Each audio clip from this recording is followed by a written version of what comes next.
Opa pessoal, tranquilo?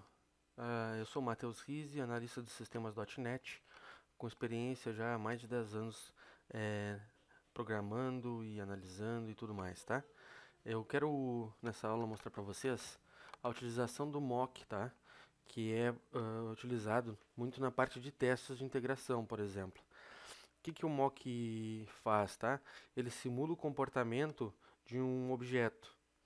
Então, vou explicar aqui, peguei esse exemplo, tá? Vocês podem ver aqui a estrutura que eu tenho aqui, que é um projeto de teste, um outro projeto aqui que eu criei só para conter os modelos, repositórios e tudo mais, tá? Então, eu vou mostrar aqui, ó, que eu tenho uma classe de funcionário com ID e nome, tá? E uma classe funcionário repositório que tem um método incluir aqui dentro, entendeu? Esse método incluir chama um objeto de conexão para executar o comando no banco, que retorna um true ou um false, né? Um booleano. Só que aqui dentro ele está retornando sempre false. Mas isso aqui não vai importar para nós. Por quê? Porque a gente vai utilizar um mock que vai simular esse comportamento e ele vai dizer, o mock vai dizer que esse resultado vai retornar um true. Então, por que isso? Porque a gente não quer testar o objeto de conexão. A gente quer testar a classe de repositório. Esse método aqui a gente quer testar. Claro que isso aqui é só um exemplo, então isso aqui, né, não tem nada aqui muito que siga um fluxo aqui para ser testado, para garantir o fluxo. Mas eu estou utilizando isso como exemplo para vocês entenderem que o mock vai simular o comportamento desse executar comando aqui, retornando um true, tá? Mesmo que isso aqui lá dentro na classe de conexão esteja fixo false.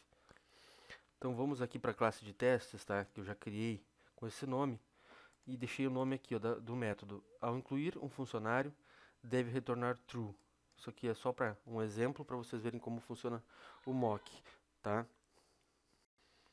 Bom, então o que que a gente quer testar? A gente quer testar a classe funcionário repositório. Então, por exemplo, aqui vamos começar a criar um repositório que é do tipo funcionário repositório. Ah, ele está esperando um objeto de conexão. Beleza. Então, o que que as empresas fazem? Alguns lugares vocês podem encontrar isso aqui, tá? O pessoal, ele que faz o mock manual. Por exemplo, eles pegam e criar uma pasta aqui para separar. Vou botar aqui mocks, por exemplo. E vou criar aqui uma classe chamada conexão mock. Essa classe vai implementar aquela interface de conexão. E aí eles forçam aqui dentro o que deve retornar, o que eles querem que retorne. Então, quando chamar esse objeto de conexão, retornar true.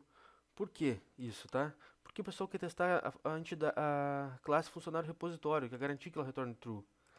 Então, eles não querem saber isso aqui, eles não precisam desse retorno aqui, entendeu?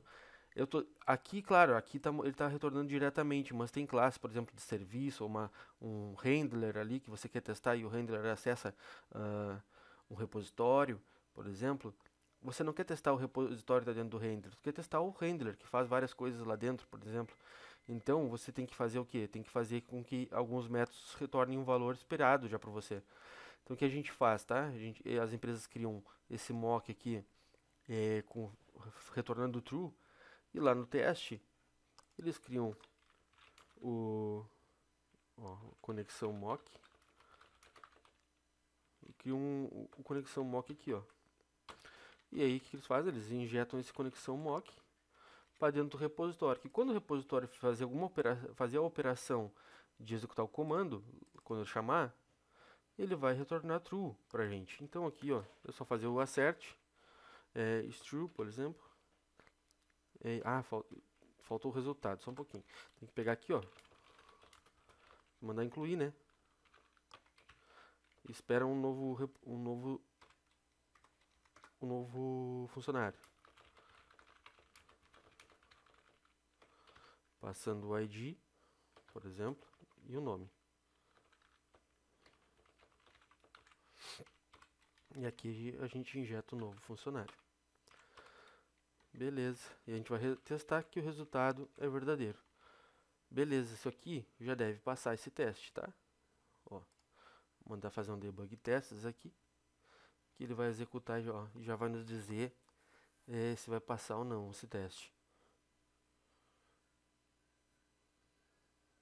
Então aqui, ó, já passou o teste. Até tem uma janelinha hoje no Visual Studio que é de Test Explorer, que ele vai listar todos os testes que você tem no seu software. E aqui também você pode rodar todos de uma vez só, rodar, ele vai criando níveis aqui, né? Então tu pode fazer isso, mostra o tempo que levou cada teste e tudo mais para te gerenciar. Beleza, aqui o que a gente fez? A gente criou um mock manual, né, que simulou aquela método de executar comando, retornando o que a gente queria. Mas hoje tem uma biblioteca, um pacote, que já faz isso pra gente. A gente não precisa ficar criando manualmente esses mocks. Então, qual o nome? É mock também, bem simples. Então, o que a gente faz? A gente vem aqui no Manager Packages Console e a gente manda instalar um pacote chamado mock. Ele se escreve assim, ó. Aqui é bem rapidinho, esse pacote não pesa nada, tá? E dá um baita ganho de produtividade, porque tu não precisa ficar criando as classes, tá bem? Então assim, ó, vamos substituir esse conexão mock por utilizando o pacote lá que a gente quer. Então, por exemplo, vou criar um conexão mock, ó, vou tirar esse aqui que já tinha. Então agora a gente vai usar um mock, ó. Esse mock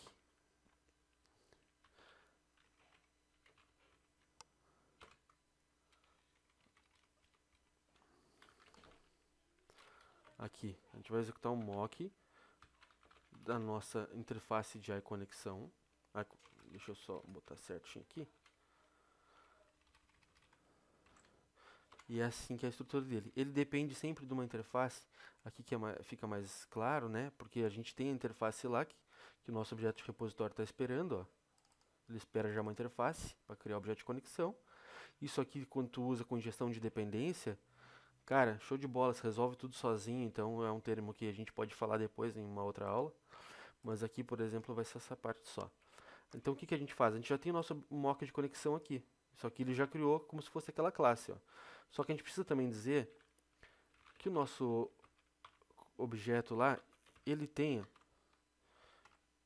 a função, ó, executar comando. Então a gente está dizendo que a gente está configurando que quando chamar esse método executar comando, passando um texto qualquer, aqui vocês podem definir ainda, por exemplo, que se ele passar o A aqui para dentro, ele vai retornar um true. Ah, se na hora que ele der um insert ele passar B, ele retorna um false.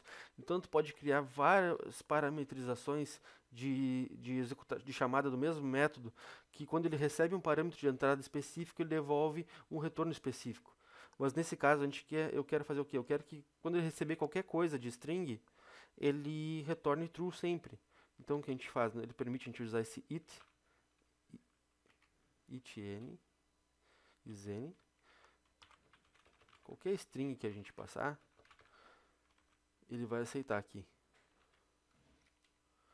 Ou seja, então, o que eu estou dizendo para o meu mock? Que quando esse método for chamado, passando qualquer string como parâmetro, ele sempre tem que me devolver true. Só que ele precisa devolver um objeto aqui. Ó. Então, ele tem uma propriedade que é object. Então, vocês vão ver agora que vai passar, vai seguir passando o nosso teste. Ah, vamos fazer melhor, vamos fazer ele falhar. Ó. Eu vou dizer o que quando chamar o executar comando for chamado, ele vai retornar false. Então, vamos mandar rodar esse teste aqui e ele vai falhar. Só para vocês verem aqui, ó, o funcionamento do mock. Ó, falhou. Deu falha aqui. Então, agora vamos fazer ele passar novamente. Só para vocês verem aqui como é que ficou esse funcionamento do mock, ó. Como ele funciona, como ele facilita bastante. Ó, pronto. Teste passou. De novo. Então, pessoal, é isso aí. Qualquer coisa depois podem mencionar, botar nos comentários aí. E qualquer dúvida, estou à disposição, tá bom? Próxima aula, vou ver se eu falo sobre injeção de dependência, tá bom? Até mais. Tchau, tchau.